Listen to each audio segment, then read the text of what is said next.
Hello, welcome back to the channel. Today, we're diving right into how to track sales opportunities in Monday.com CRM with our complete 2025 guide. Our first step is to log in to your Monday.com account. We're starting with this because you need to access your CRM workspace to track your sales opportunities. Once you're logged in, navigate to your sales board. Now that we're on the sales board, we'll add new items for each sales opportunity. The reason we do this is because each item functions as a unique sales lead that we can track individually.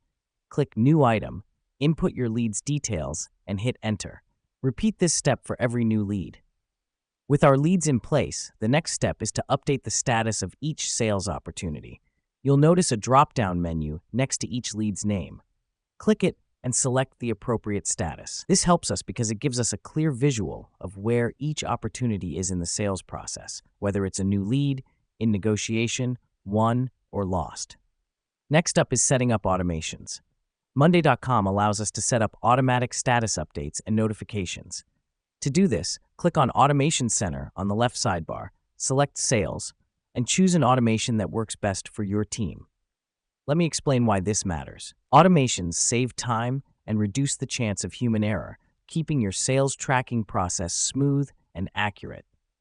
The final part of the process is tracking the progress of your sales opportunities. On your sales board, click on the Progress Tracking widget. Here, you'll be able to see a visual representation of how your sales opportunities are progressing. This is important because it provides an at-a-glance overview of your sales performance. And that's it. You now know how to track sales opportunities in Monday.com CRM. Remember, frequent updates and diligent tracking are key to managing your sales effectively. Thank you for watching and happy tracking.